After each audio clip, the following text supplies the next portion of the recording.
Krishna, Hare Krishna, Krishna Krishna, Hare Hare, Hare Rama, Hare Rama, Rama Rama, Hare Hare.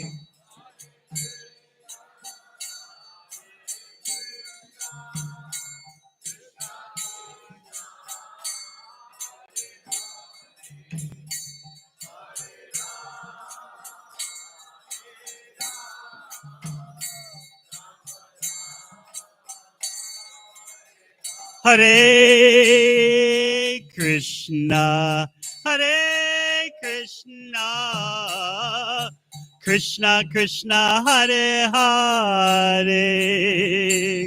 Hare Rama, Hare Rama, Rama Rama, Hare Hare.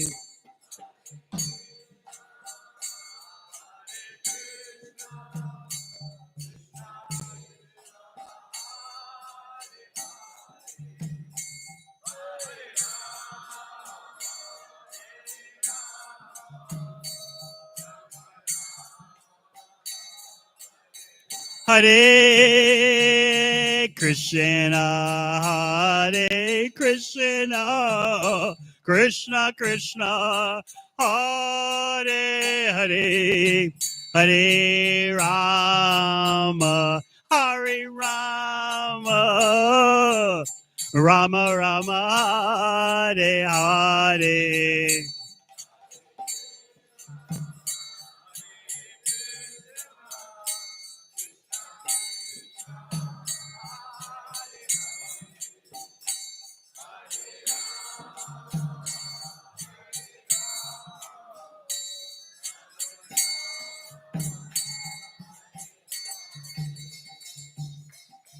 I am Vishwam Savaraj Gita stood as a Maharaj A.C. Bhaktivedanta Swami Maharaj Srila Prabhupada ki Jai am Vishwam Savaraj Gita stood as a Maharaj Bhaktivedanta Swami Srila Prabhupada ki Go Premanandi.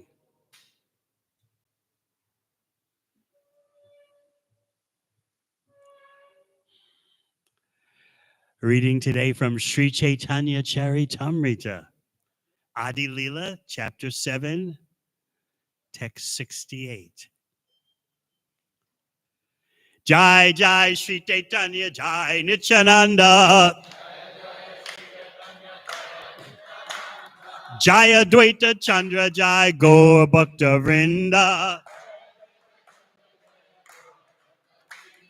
Jai Jai Sri Chaitanya Jai Nityananda Jai Advaita Chandra Jai Gaur Bhakta Vrinda Jai Jai Sri Chaitanya Jai Nityananda Jai Advaita Chandra Jai Gaur Bhakta Vrinda.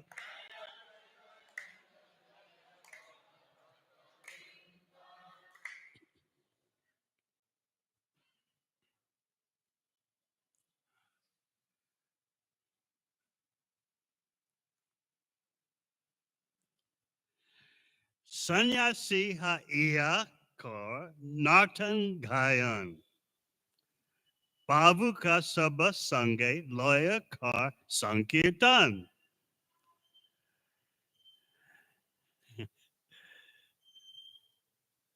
I should just try to chant the Bengali, is that it? Huh? Sannyasi ha iya kor nartan gayan. Babu sabha sange loya kor sankirtan. Sannyasi ha iya kor nartan gayan. Babuk Sabha Sangalai Kor Sankirtan Sannyasi haiya kor nartan gayan. Babuk Saba Sangela Kor Sankirtan.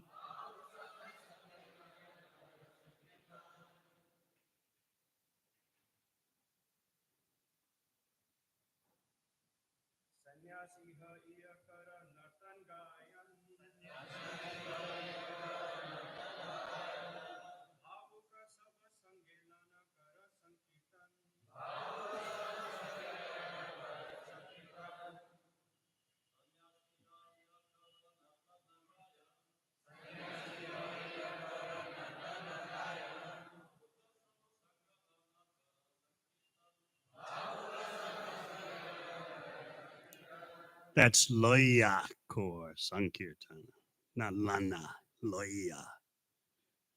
Next. Vaishnavis.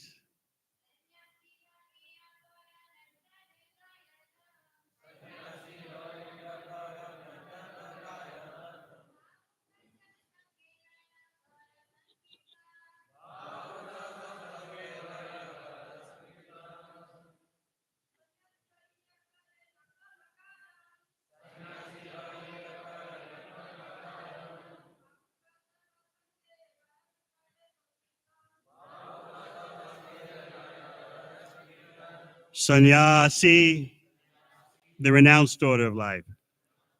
Haiya, accepting. Kora, you do. Nartana Gayana, dancing and chanting. Pavuka, fanatics. Soba, all. Sange, in your company. Loya, accepting them. Koro, you do. Sankirtana, chanting of the holy name of the Lord. Translation. This is Prakashananda Saraswati speaking to Sri Chaitanya Mahaprabhu. You are a sannyasi.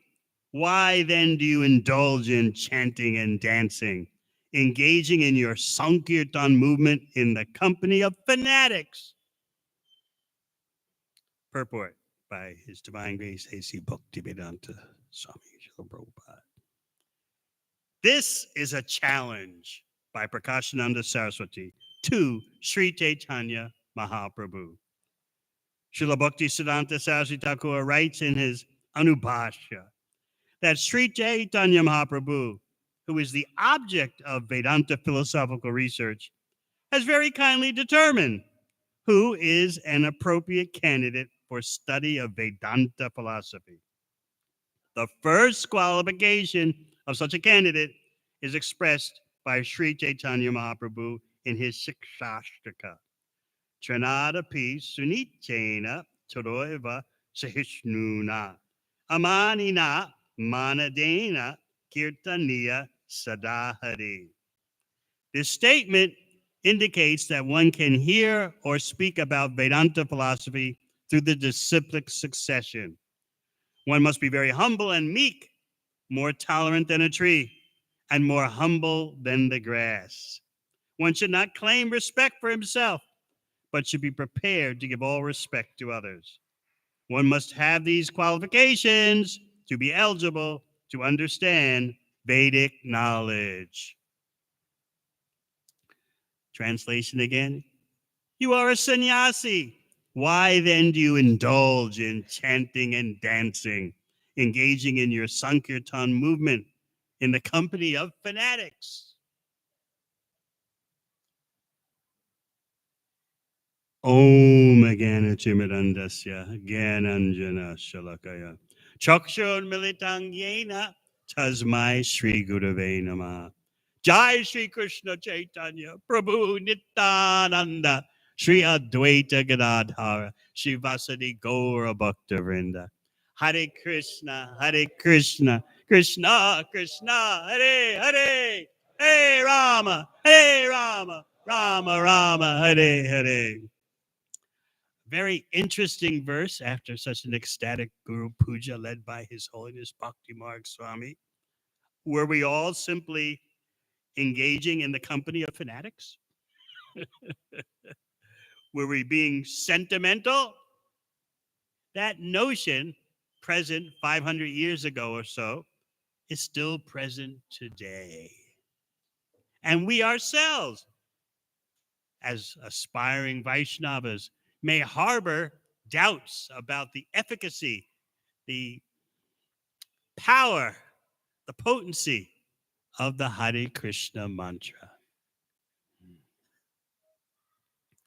We often say, chanting Hare Krishna solves all problems. Do we really accept that in the core of our being?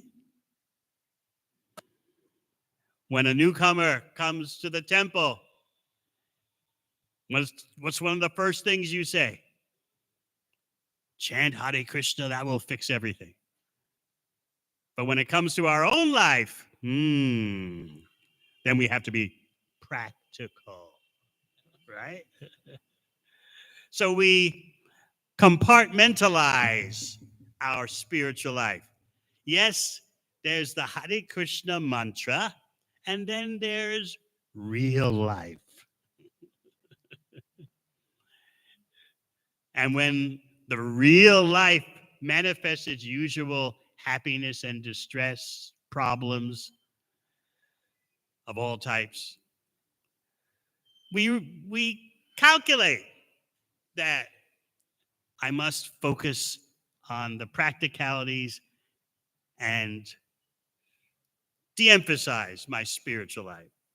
Not exactly de-emphasize it, but I have to take care of first things first. And what's the first thing? My material priorities, my material situation, because that's in one category and the Hare Krishna mantra is in another category. So when material nature bites, as it does, it sinks its teeth into us like a dog and won't let go. We let go of the Hare Krishna mantra. How can Krishna, in his name, solve all our problems? So the same doubts, although coming from a different basis that Prakashananda Saraswati had, we have. Although, again, our doubts are coming from, we're proud of being practical. Whereas Prakashananda Saraswati Thakur, well, he wasn't Thakur. His pride comes from philosophical understanding of Founder Acharya Mayavadi philosophy. So he thought he had a point. Sri Chaitanya Mahaprabhu has taken sannyas in the line of Shankara, an inferior line, no doubt. I can just see Bhakti Maharaj doing this in a play. Okay, you took sannyas from Keshava Bharati Maharaj. Yes, from Bharati, an inferior sannyas line. Nevertheless, you're a part of the Shankara line.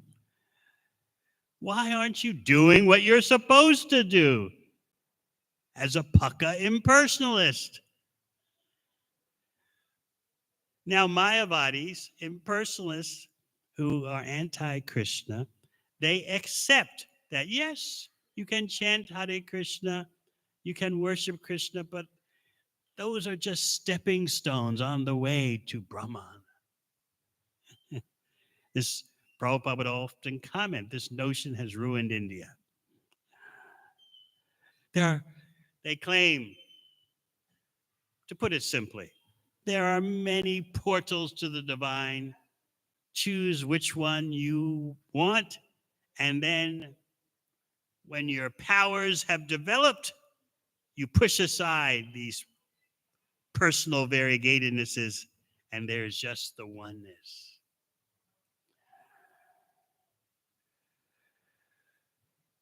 So Prakashananda Saraswati's pride was based on his sampradaya, his so-called knowledge of Vedanta, and his meditational prowess on impersonal Brahman. which, as you know, Krishna talks about in Bhagavad Gita. Klesho dikataras. Very difficult path to try to ultimately get to Krishna through impersonal meditation. And of course, Prakashananda Saraswati had no goal to attain Krishna, whether through an easy way or a difficult way. He thought all this personal variegatedness that the Vaishnavas talk about is just like temporary clutter that's necessary for unintelligent or emotional persons to focus on until they build up their powers, and then it's just the oneness. What does Krishna say in Bhagavad Gita? Mata pratanam danyat kinchit asti dhananjaya. There's nothing beyond me. Nothing beyond Krishna means there's nothing beyond Krishna. Not Paramatma, not Brahman. Krishna is Parabrahman. So as soon as you try to think about something beyond Krishna, you're mad. As soon as you try to utter that statement, well, beyond Krishna, there you're like a baby speaking goo goo gaga. It makes no sense.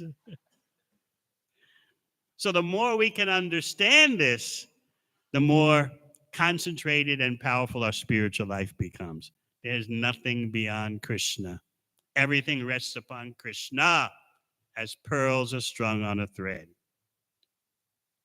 We have a different kind of pride today than Prakashananda Saraswati. He was proud, as we say, of his meditational abilities, his philosophical knowledge, his gyan, his austerities. Today, we are proud of our material expertise. We think we have material expertise. It is amazing how human beings today are destroying their own habitat, and yet they think they've made progress. As I was explaining in Mayapur and Vrindavan a little bit, human beings today are spending billions of dollars on weaponry that can destroy the whole planet. They don't have to develop any more weapons of such destructive capacity.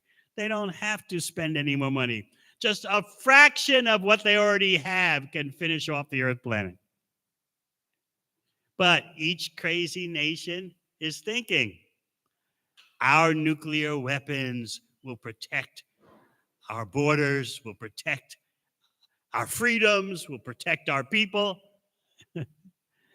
In this way, as Krishna says in Bhagavad Gita,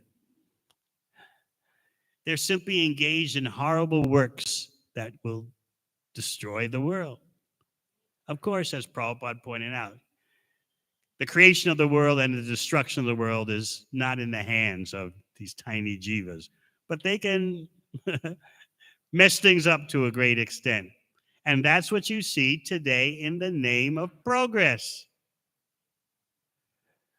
Oh, it's so wonderful to have so many systems of transportation, cars and planes and trains.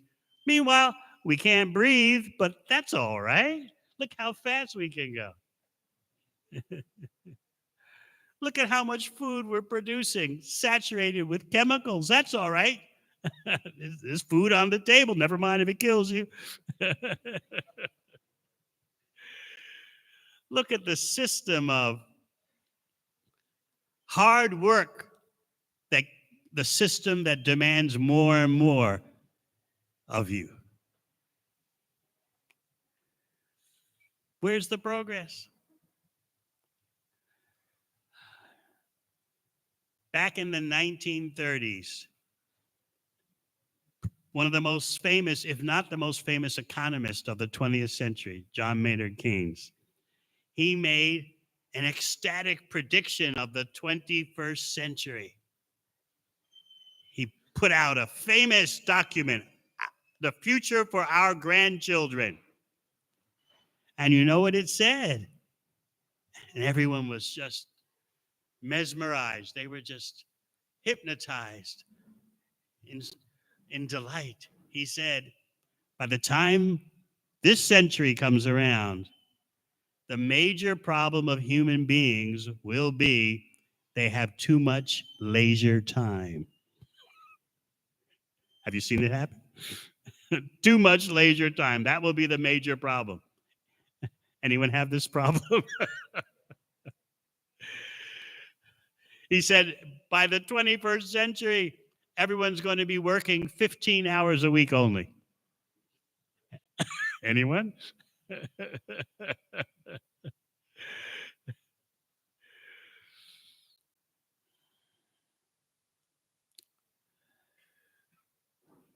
Then in the 50s, 1950s,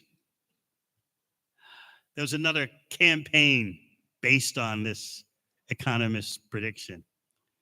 And I remember as a little boy growing up in New York and hearing all this. The newspapers, that was when there were printed newspapers, nothing online. The newspapers said that what would be the most cutting edge career in the coming decades. So my parents, they were very career conscious. They were very interested. Oh, what's going to be the leading edge career for the future? And you know what it was said to be? A leisure time engineer. That you would have so much leisure time, you need an engineer to help you plan what to do with all your free time.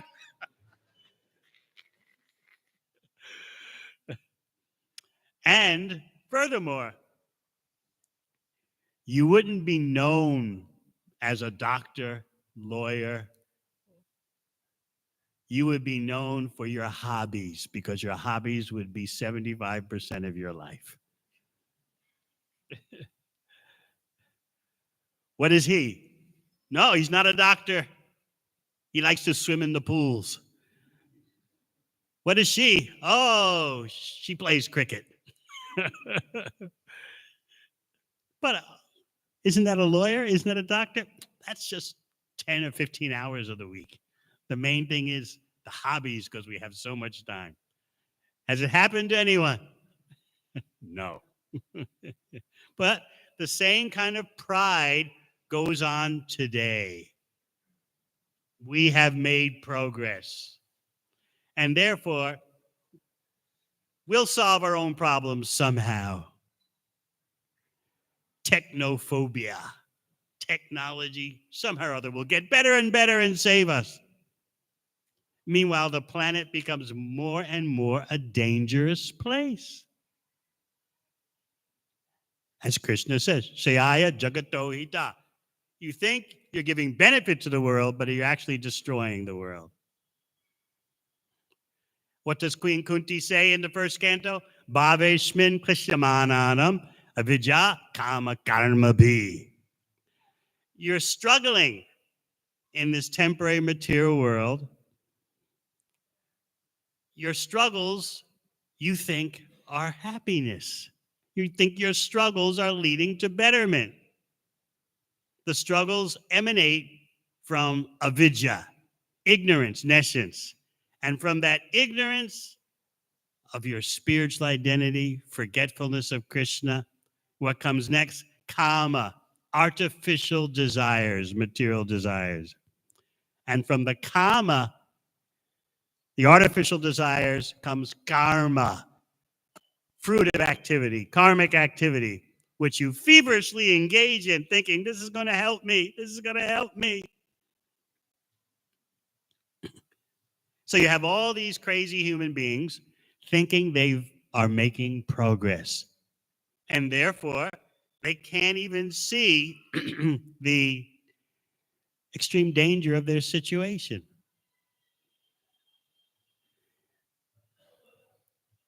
So I've been explaining how, due to the wonders of humanity, so many problems are coming together all at once, intersecting, like at an intersection.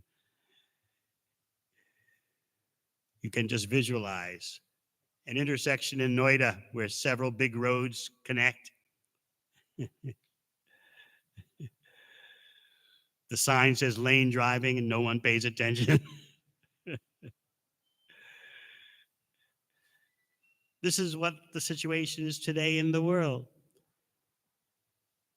Economic uncertainty, political instability, environmental hazards, the threat of nuclear weaponry, all coming together at the same time. Yet human beings think this is not a struggle, this is progress. Therefore, when they hear you tell them, chant Hare Krishna, I think, how sentimental, how unscientific.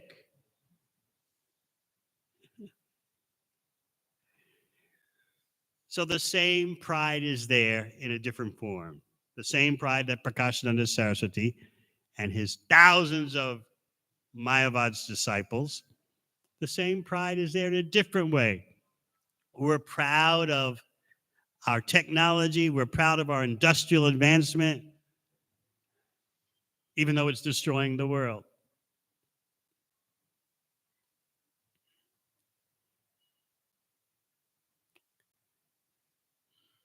So how did this problem with Prakashananda Saraswati originate? Or how did it come to a head? Lord Chaitanya's associates, Tapan Mishra, Chandrasekhar, they were so pained to hear criticism of Sri Chaitanya Mahaprabhu, who was chanting and dancing in Varanasi of all places, the number one Mayavad kingdom. Chaitanya Mahaprabhu acknowledged the difficulty of Varanasi, also known as Benares. I've come with the most precious load of merchandise, Krishna Prem. No one wants it. What am I going to do? Should I take this heavy burden away to another city? This burden of prem that I want to distribute? No one wants it in Varanasi. No, I'll distribute it at even a cheaper price. I'll discount it. This is the mercy of Sri Chaitanya Mahaprabhu. So Tapan Mishra and Chandrasekhar were in pain hearing blasphemy. They couldn't counteract it. Srila Prabhupada writes in the purport that because they were Kanishta Adhikaris, third-level devotees, they didn't have the philosophical acumen, the philosophical ability to counteract the blasphemy. Of course, these are eternal associates of Sri Chaitanya Mahaprabhu, but they're acting in this way. Oh, no, we can't take it. We can't defeat these Mayavadi blasphemers. What are we going to do? So they presented to Lord Chaitanya. They're criticizing you about this and that. You're chanting and dancing. You should be studying Vedanta, they say. Of course, Mahaprabhu is the goal of Vedanta. We can't take the pain any longer. Can you please do something? We know that you don't accept any lunch invitations from these Varanasi sannyasis. Mahaprabhu is showing the standard. I don't associate with such contaminated persons, such anti-Krishna persons. What would you do if someone criticized someone so dear to you, dearer to you than your own life? How could you associate with such persons? I'll tell you a true story that happened. I was in Japan and doing a program in Tokyo. And one elderly Indian gentleman came up to me and said, 30 years ago, I saw your Swamiji in Tokyo. We had arranged for a big Hindu conference, and there were speakers invited, including your Srila Prabhupada. And so one Swamiji after another spoke. And then we saw your Swamiji seated in the audience, ready to speak, but he was getting restless, like listening to what the other Swamijis were saying, each one in his individual talk. And he said, suddenly in the middle of one Swamiji, your devotees jumped up on the stage and interrupted the talk and made a big kirtan, Maharaj style, just right in the middle of the Mayavadi's talk. So the man told me, I can't understand this 30 years later. How could such an apparently great soul be so disrespectful? This is not Hinduism. He was implying that Prabhupada should have just tolerated hearing Krishna blasphemed. So then I wanted to hear the devotee side of it. So I asked one or two of the devotees who were there at the event back in the early 70s. 30 years later, I asked them. And they said, this is what happened. The Mayavad was going on and on. Krishna has no form. The ultimate has no personality. Prabhupada was in his seat waiting to go on stage and talk. And he was in pain. So finally, it got too much for Prabhupada. He told the devotees, just jump up on the stage and make kirtans. Stop this rascal. So the devotees, of course, were so happy. They had their wampers, they had their gongs. They in the middle of the man's talk, they jump up on the stage. Hare Krishna, Krishna Krishna, Hare Ram, Rama Rama, Hare Hare. You can just imagine the Mayavad sannyasi was like, oh my God, what is this? But try to understand Prabhupada's pain in hearing what is dearer to him than his own life, hearing Krishna be offended, described as having no personality, no form, no qualities, no activities. Or, as the Mayavadis will say it in a more sophisticated way, yes, there is that variegatedness of Krishna, but it's the last step in the material world before Brahma.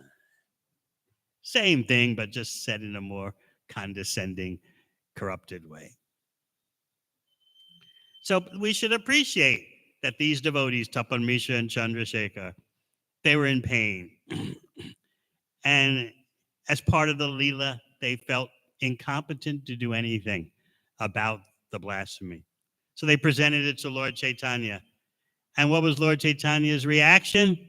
He just smiled. Why? He's showing that this criticism is about me. I don't counteract criticism about myself. And a devotee is not eager to defend himself, herself. But when it comes to others being offended, the devotee takes action. Just like Mahaprabhu did when Nityananda was being attacked by Jagai and Madai. So Mahaprabhu, hearing all this criticism of himself, he's a sentimentalist, he's bogus, he should be studying Vedanta, meditating on Brahman. He just smiled. But to relieve the pain of his devotees by his omnipotency, his inconceivable powers, because he is the Supreme Personality of Godhead, coming as a devotee, he arranged that one Brahmana showed up right at that moment. And the Brahmana presented a lunch invitation with the other sannyasis. And the Brahmana said, I know you normally don't do this, but I'm asking you, please come to lunch with the Varanasi sannyasis. And Mahaprabhu accepted. Actually, the Brahmana was acting under the inspiration of Sri Chaitanya Mahaprabhu. Sri Chaitanya Mahaprabhu arranged the situation to relieve the pain of his devotees. So Mahaprabhu goes to the lunch engagement. And you know, most of you know, I hope how many of you have read all of Sri Chaitanya Charitamrita? Raise your hand. Higher, please. I see less than 6. That allows me to tell you the glories of Sri Chaitanya Charitamrita as attributed to Srila Bhaktisiddhanta Saraswati Thakur. He would explain how Chaitanya Charitamrita is actually Bhagavatam because there's so many Bhagavatam verses in it. Bhagavatam introduces you to Krishna Lila and presents Krishna Lila. In Bhagavad Gita, you just get a hint. Krishna says, surrender to me, unto me, Mam, Aham, I. But you don't get so much knowledge of Krishna. You see the universal form, but as far as Sham Sundar, you don't get so much knowledge. Bhagavatam presents in the 10th canto all about Sham Sundar, and Srimati Radharani makes a brief disguised appearance in the 10th canto. But Sri Chaitanya Charitamrita has Krishna Tattva, Radha Tattva, Radha Krishna Tattva.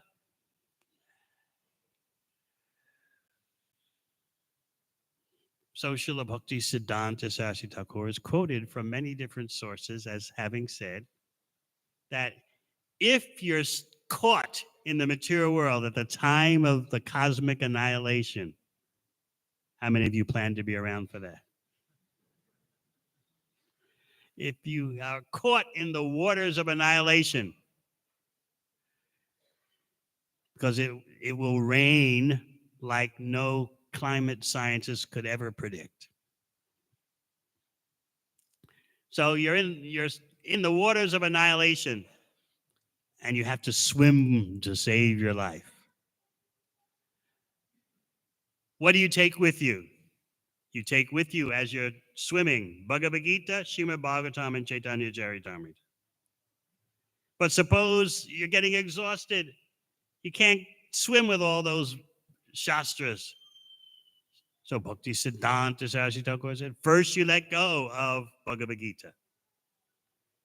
You swim on. Still, you're fatigued. You have to get rid of something so you can swim better. You let go of Srimad Bhagavatam. Can you believe it? But he said, never let go of Sri Chaitanya Charitamrita. So in that way, you see how important Sri Chaitanya Charitamrita is. And can you believe, as His Holiness Bhanu Swami has informed us, Bhaktivedanta Thakur, at the beginning of the 20th century, had to search up and down to find just one copy of Chaitanya Charitamrita. It was lost. Now you have it so easily. Well, not so easily. Srila Prabhupada had to turn his disciples upside down to get Sri Chaitanya Charitamrita published. I've told the story many times. I won't speak it today. He presented an impossible demand to them. It was like his saying, look, you see that ocean? It's not an ocean, it's dry land. Walk. What would you have done if your guru had given you an order like that? What would you have said? Jai Guru Dev. I think I'll get a Siksha guru.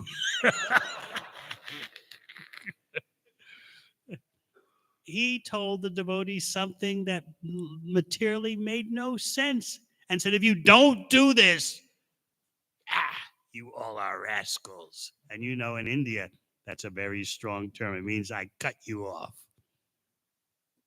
Just so you could have Chaitanya Charitamrita. Prabhupada was so firm, inconceivably firm and demanding. So Mahaprabhu has entered the place where Prakashananda Saraswati is, and he washes his feet. Mahaprabhu washes his own feet because he's walking barefoot and sits down right at that place of foot washing. So Prakashananda Saraswati, he says, are you disturbed by lamentation or your mourning, or why are you sitting in such a lowly, unclean place? And then Mahaprabhu shows some mystic power. This is part of his Sankirtan preaching strategy for those types. As Prabhupada writes in the purport, that for less intelligent persons, sometimes saintly persons will show some mystic display. Just like the Christians like to talk about Jesus walking on water, to which I respond, all glories, but you can go to villages in the remote villages in India, and they'll tell you about yogis who can fly in the air, walk on water. In any case, the whole point is that less intelligent persons, they're impressed not by philosophy, the miracle of tattva, they're impressed by seeing some magical display. So Lord Chaitanya mercifully demonstrated to Prakashananda Saraswati and his thousands of disciples an effulgence that was millions of times brighter than the sun. So Prakashananda Saraswati took that in his own way, in his own Mayavad way. Here we are practicing austerities to become Narayan. You're already Narayan. We're practicing severe austerities to become God. You've already become God. We should listen to you. Show us the way how to become God quicker. Look at that effulgence. So then Prakashananda asked these questions out of sincere bewilderment and curiosity. You belong to our Shankara Sampradaya. You live in our village, Varanasi. Why then do you not associate with us? You don't even see us. You don't even want to see us. What's going on here? At the same time, in other words, you have this effulgence millions of times more than the sun. And as you're hearing today, Prakashananda becomes more precise with his accusations. You are a sannyasi. What are you doing? Chanting and dancing. Engaging in your Sankirtan movement. This is your concoction. This is not the Vedic way. And who are you doing it with? You're doing it in the company of fanatics. What does your chanting and dancing have to do with spiritual realization? And as we would say today, what does chanting and dancing have to do with solving the world's problems, solving my practical problems? So I come to the temple, Jai Shri Krishna, Jai Shri Shri Radha Govinda, and then there are my problems. Two different worlds. There's my puja, all glories, Jai Srila Prabhupada, and then there are the other parts of my life which are in a different compartment. So our advancement in bhakti will depend on how much we understand the glories of the holy name. And Mahaprabhu will explain that eventually to these Mayavadis. How Krishna mantra japasara a mantra sar. Simply chanting Hare Krishna gives you the essence of everything. All the mantras, all the Vedas. By chanting Hare Krishna, you easily get liberation, byproduct. Most importantly, you attain the lotus feet of Krishna. And then Mahaprabhu will tell him, look, you talk about Vedanta, Vedic knowledge. Of course, Mahaprabhu is the goal of Vedic knowledge. As Krishna says in Bhagavad Gita, Vedaishta sarvar ahameva Veja. By all the Vedas, it is I, Krishna, who is to be known. So who is the higher authority when it comes to knowledge of Vedanta. Who can be higher than Sri Chaitanya Mahaprabhu?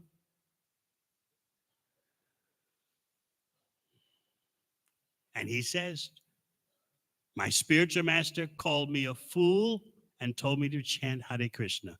Guru More Murka Deki Karilo Shashan. Prabhupada would often refer to this verse. If Mahaprabhu puts himself in that position, what to speak of us?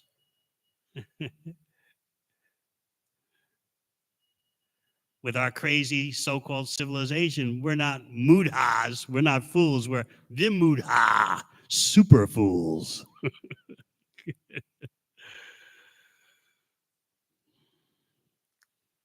Finally, in this purport, we read that according to your consciousness, the purity of your consciousness, that determines what you can understand.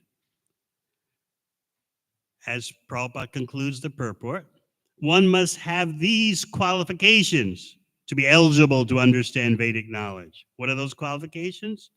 Trinadapi. One must be very humble and meek, more tolerant than a tree, more humble than the grass. One should not claim respect for himself, but should be prepared to give all respect to others. Sometimes that verse is presented by Srila Prabhupada as not simply prepared to give all respect to others, but expert at giving respect to others. Isn't that a wonderful goal, to be expert at giving respect to others? That's a real career goal. But don't expect anything for yourself. Well, that's the hard part. Here's how we usually think. Yes, I'll become expert at giving respect to others because then I'll get respect for myself. There's got to be some kickback, you know? There's got to be something in it for me. That makes bhakti practical when there's some benefit, material benefit for me. So yes, oh Prabhu, you're so expert. You're doing so wonderful. Now say something about me.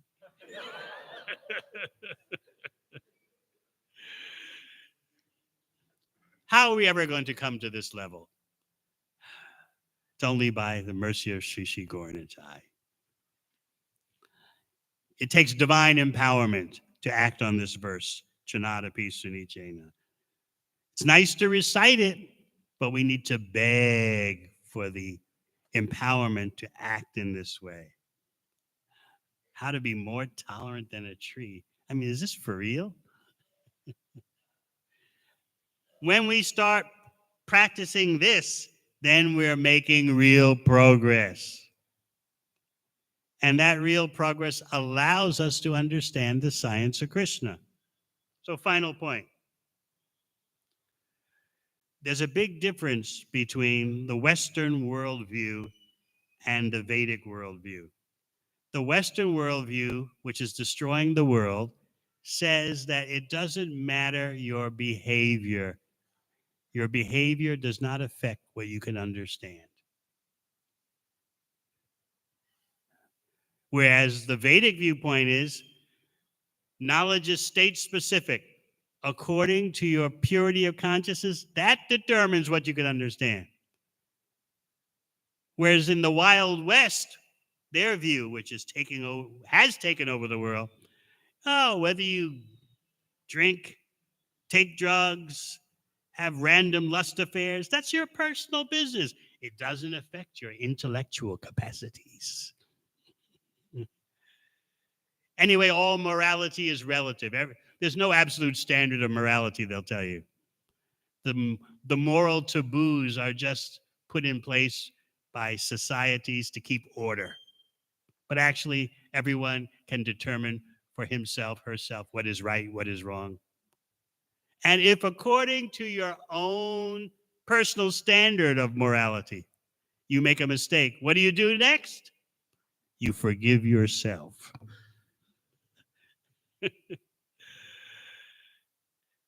In other words, what does the quality of your life as seen or judged by whoever, what's that got to do with your intellectual ability? Whereas the Vedic viewpoint is totally opposite. To understand clearly requires clear consciousness, purified consciousness. So therefore, Prabhupada has ended the purport by saying, one must have these qualifications to be eligible to understand Vedic knowledge. This is Mahaprabhu's way of responding to the challenge by Prakashananda Saraswati, who basically challenged him like, you don't know anything, you don't know what you're talking about, you don't know what you're doing. He's saying that to this Mahaprabhu, who is the one who determines who can actually study Vedanta, because he's the goal of Vedanta. Just like in Bhagavad Gita, it is Krishna who has decided who can understand Bhagavad Gita. Bhaktosi me sakha cheti rahasyam hetad uttamam. Arjuna, because you're my bhakta and my sakha, you're my devotee, you're my friend, therefore you can understand this highest transcendental mystery. You have to have the proper character, lifestyle, consciousness, because that determines what you can or cannot understand. So Mahaprabhu will lecture on the glories of the holy name. Once the Mayavadis had some more humble attitude. They saw the effulgence more than millions of suns, and they started to listen submissively.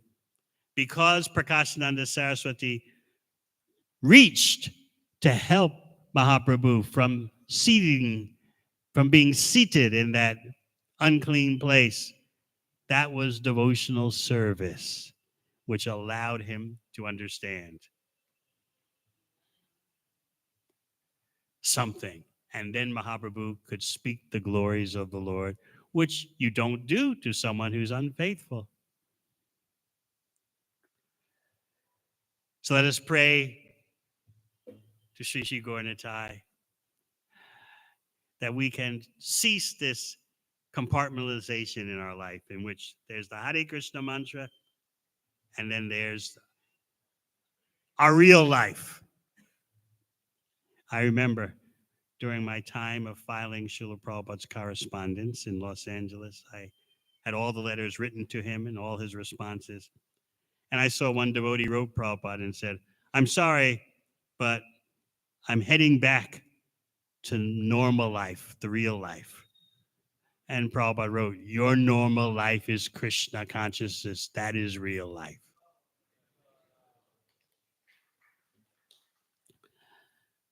All right. Any questions? Any comments from His Holiness Bhakti Marg Swami Maharaj? You can be a fanatic, but we are not fanatics. We are fun addicts.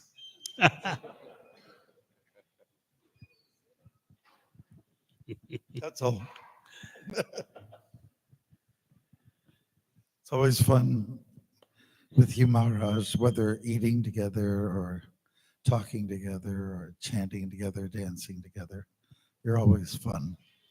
Thank you for being a fun Swami. I hope, my health permitting, to see the glorious play tonight. What time is it? 6 o'clock. 6 o'clock. I'll do my best. I haven't, barring unforeseen events, I will be watching this glorious production. Thank you. Are any of the actors here, your crew? How many? Yes, they were dancing very enthusiastically. Uh, Are they here? Raise your hands, Actors please. and singers? Can you stand up? We're being told to stand up. This Paramakarana. Can you?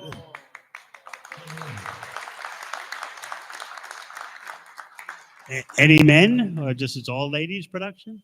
No, it's mostly guys. But mostly the men are the actors, and we have women who are the singers.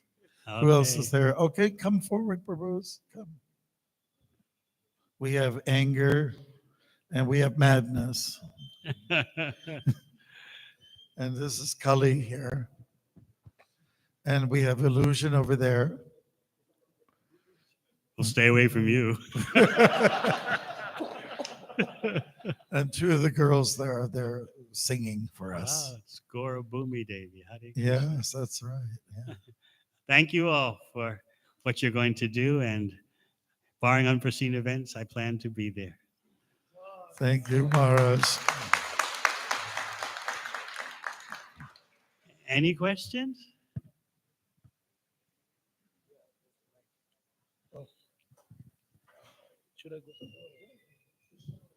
You have to raise your hands Hare high. Krishna. I have an eye ailment, so I can't see so far.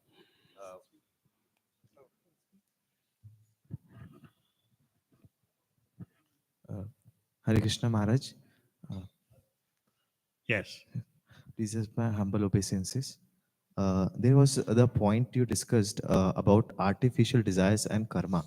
So That's Kunti Devi's point. Avidya, nescience, then kama, artificial desires, then karma, material activities. okay. So yes, I wanted to know about that because I was because I wanted to know what artificial desires do in Krishna consciousness, like how it can deviate, or is it? Artificial desires means something other than Krishna's pleasure. Oh, And as we advance in bhakti, we become more and more aware of, am I acting for Krishna's enjoyment or for my so-called enjoyment? okay. Bhakti is a process of progressive development. You become more and more sensitive to Krishna's pleasure. We can only be indirect enjoyers. How long is it going to take for us to understand that? We can't be the direct enjoyer. This is our addiction. I am the direct enjoyer.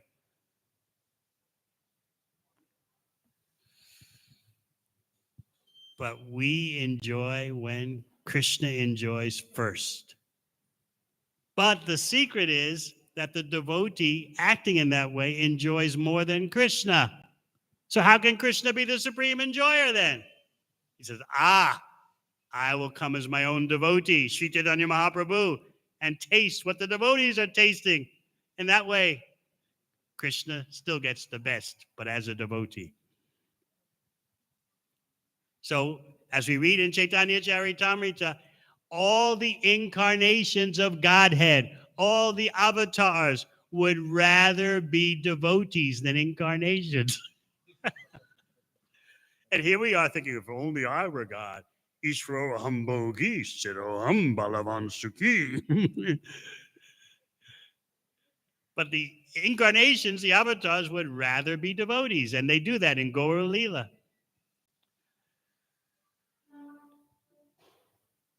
Confirmed. Jai Srila Prabhupada. Gaur Bhaktivinoda ki.